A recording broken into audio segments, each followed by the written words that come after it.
1절 산 염소가 새끼 치는 때를 내가 아느냐? 암사슴이 새끼 낳는 것을 내가 본 적이 있느냐? 9절 들소가 어찌 기꺼이 너를 위하여 일하겠으며 내 외양간에 머물겠느냐? 조그만한 4, 5살짜리 정도의 어린아이들의 특징들이 있죠. 그 특징들 중에 하나가 뭐냐면 뭐든지 다 자기가 하겠다고 나선다는 겁니다. 그러면서 간섭도 하고요, 나서기도 하고 자기가 잘할 수 있다고 막 그죠? 자랑을 합니다. 밖에서는 좀 덜한데 집에서는 더 심하죠. 엄마가 하는 일에 아빠가 하는 일에 일일이 다 참견하고 간섭하려 합니다.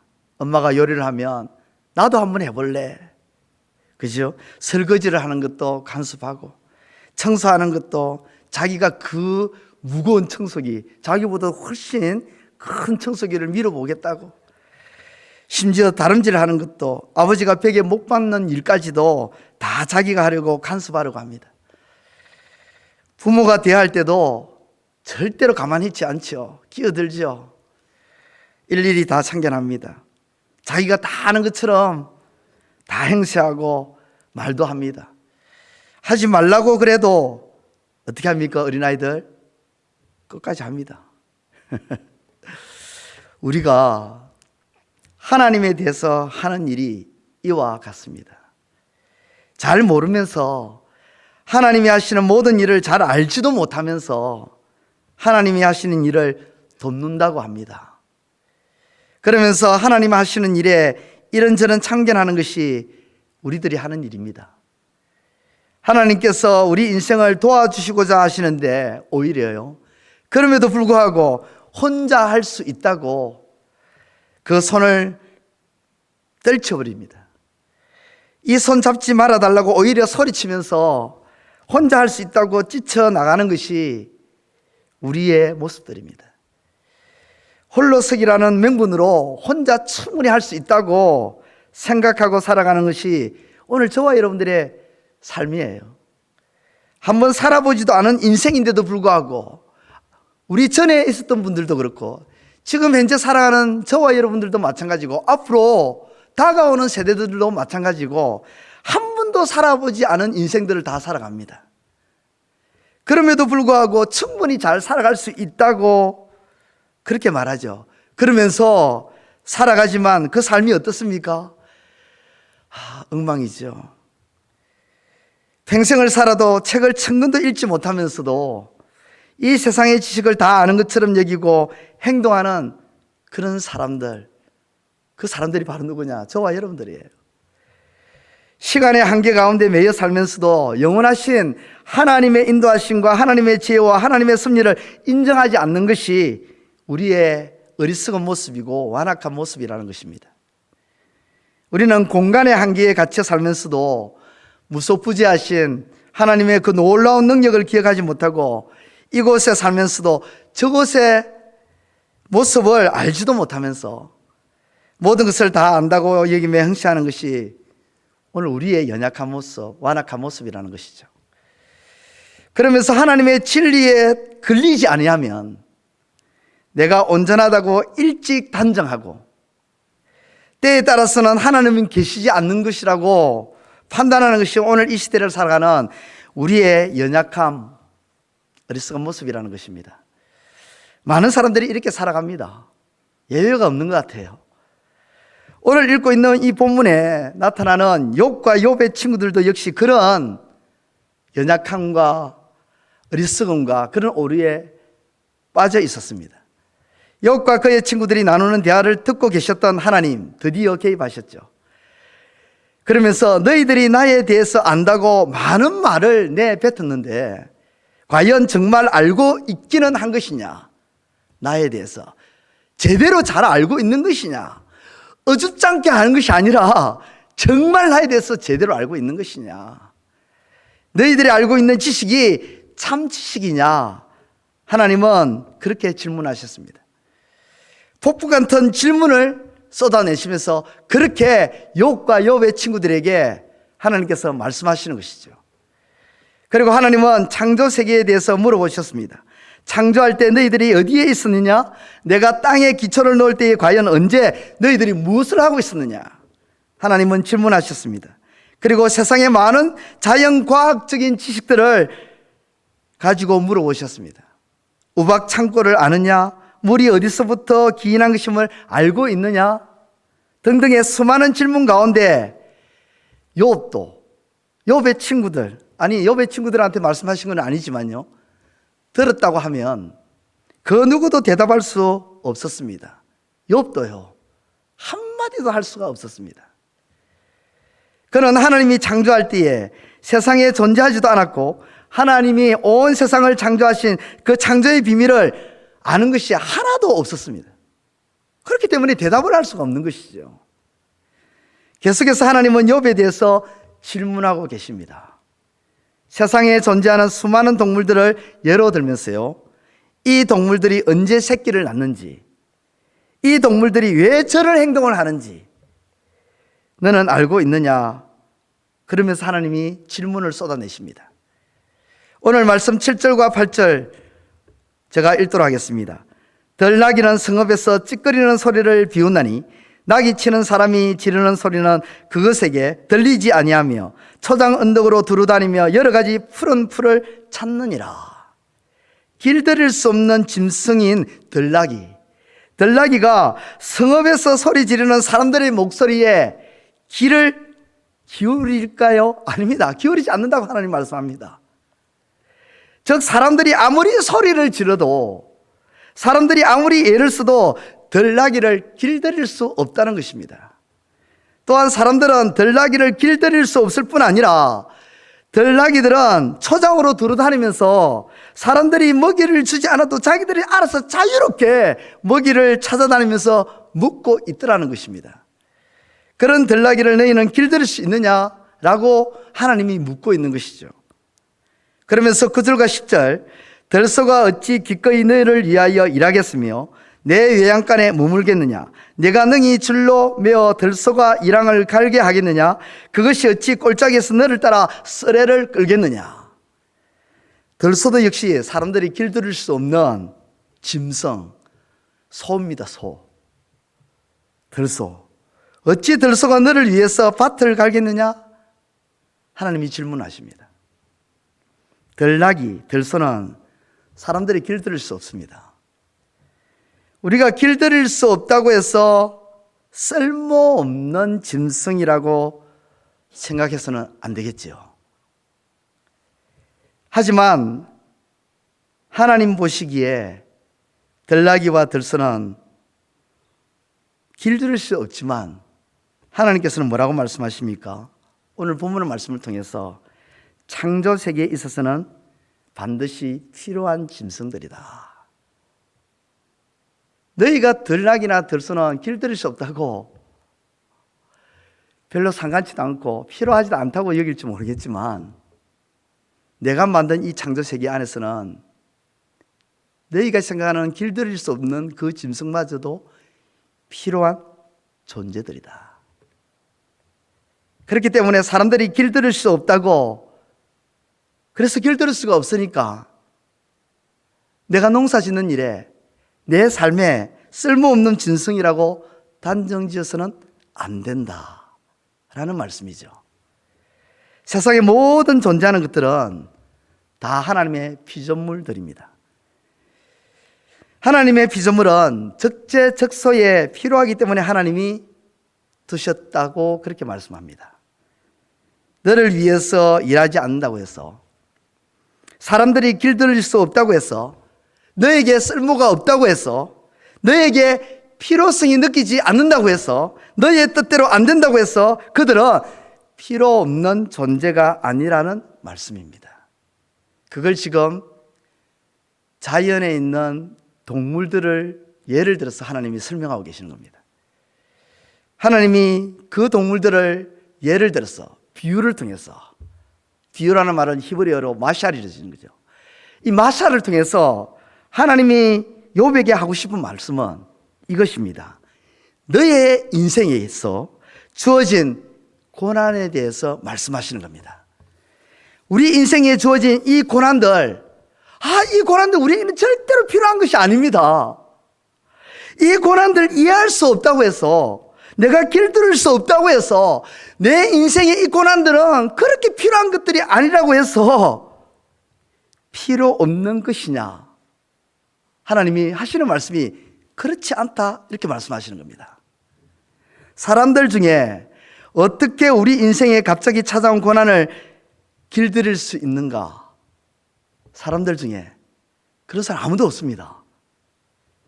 내 인생에 갑자기 찾아온 병, 나의 인생에 갑자기 찾아온 여러 가지 뒤틀리고 일그러진 문제들, 내 인생에 불현듯 찾아온 여러 가지 혼란스러운 일들을 우리가 어떻게 컨트롤할 수 있겠습니까?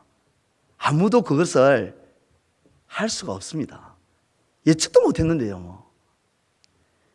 사람들은 그 일들을 제어할 수도 없고 통제할 수도 없고 시와 때를 조절할 수도 없습니다.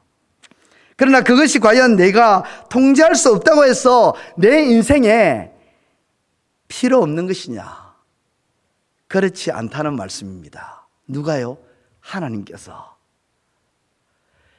자연에 있는 동물들을 예를 들면서 그렇게 말씀하시는 거예요. 하나님이 보시기에는 우리 인생에 꼭 필요하기 때문에 그때 그 시기에 그 상황에 욥에게 하시는 말씀이 고난도 주어진다. 여러분, 이것을 우리는 뒤늦게 알게 되잖아요. 시간이 한참 지나고 돌아보면, 수년이 지나고 수십 년이 지나고, 그래서 돌아보면 그때 그 시기에 그 일은 내 인생에 꼭 필요했던 일이었구나. 하나님께서 우리 인생에 들나기, 우리 인생의 들소처럼 길들일 수 없는 고난들을 주심으로 말미암아 나를 길들여 가셨던 것이었구나. 나를 다듬어 가지고 계셨던 것이었구나 라는 것을 깨닫게 되죠. 이렇듯 하나님께서 우리 인생에서 수많은 것들을 허락해 주심으로 나에게 깨닫게 하시는 것이 많은데, 어찌 우리 인생들은 하나님을 모른다 하고 하나님께서 하시는 모든 일들을 자기의 생각의 그 잣대와 자기 지혜의 잣대로 판단하겠느냐 하는 질문입니다. 하나님께서요. 오늘 하나님께서 욥에게 주신 이 질문들을 통해서 우리 인생에게 주셨던 수많은 이해할 수 없는 질문들에 대해서 하나님의 섭리를 깨달으시기를 주님의 이름으로 축원드립니다. 우리 인생에 이해할 수 없는 일들, 하나님 하필 왜 이런 때에 내게 이런 일들이 일어나게 하십니까? 하셨던 그 수많은 일들, 이 많은 일들 가운데 하나님의 계획하심이 있고 섭리하심이 있다는 사실을 오늘 말씀을 통해서 꼭 기억하시고, 그 모든 것들이 지금 내 인생에 나는 이해할 수 없지만 내게 꼭 필요한 것임을 알고 하나님이 주셨구나 라는 것을 기억하고, 오히려 하나님을 신뢰하며 경외하며 나아가시는 저와 여러분들의 삶이 되시기를 우리 주님의 이름으로 축원드립니다. 기도드리겠습니다. 이제 오늘 받은 말씀으로 함께 기도하겠습니다. 우리 인생에 일어나는 수많은 일들을 길들일 수 없다고, 이해할 수 없다고, 필요하지 않다고 여겼던 어리석음을 용서하소서. 하나님, 지금의 여러 가지 어려움과 문제들이 훗날 내 인생에 꼭 필요했던 일이며 하나님이 나를 길들여 가셨음을 깨닫게 하소서. 함께 기도하겠습니다.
이제 오늘의 기도 제목을 가지고 합심하여 기도하도록 하겠습니다. 첫 번째 기도 제목입니다. 6월에 있을 부모 교육 세미나를 위해 기도합니다. 강의를 듣는 성도들 심령에 성령의 불이 임하게 하여 주시옵소서. 하나님의 말씀 앞에 부모로서 다시 한번 일어설 수 있게 하시고 우리 교회의 모든 가정들이 하나님을 바라보고 하나님을 높여드리는 것에 집중하게 하여 주옵소서. 함께 기도하겠습니다.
두 번째 기도 제목입니다. 바이블 아카데미를 위해 기도합니다. 봄에 시작했던 바이블 아카데미의 첫 학기가 이제 절반이 남았습니다. 강의하는 목사님들과 성도님들 마음 가운데에 하나님의 말씀이 임하게 하여 주시옵소서. 말씀의 뜨거움이 끊이지 않게 하시고 그 말씀으로 세워지게 하옵소서. 함께 기도하겠습니다.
세 번째 기도 제목입니다.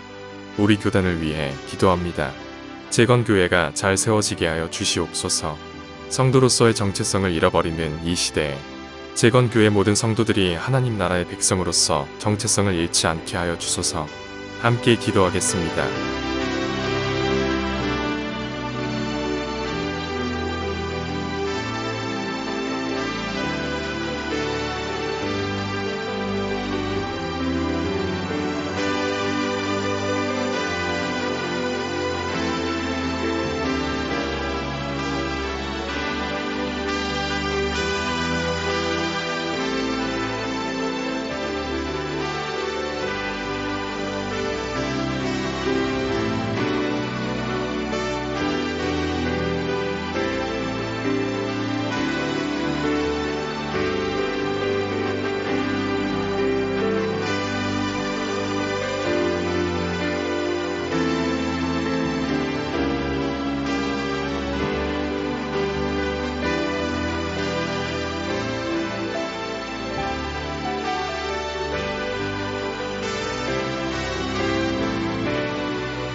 이제 개인의 기도 제목을 가지고 하나님 앞에 기도하시기 바랍니다.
수고하셨습니다. 오늘도 하나님의 인도하심 가운데 승리의 하루를 보내시는 우리 재건부평교회 모든 성도님들이 되시기를 주님의 이름으로 축복합니다.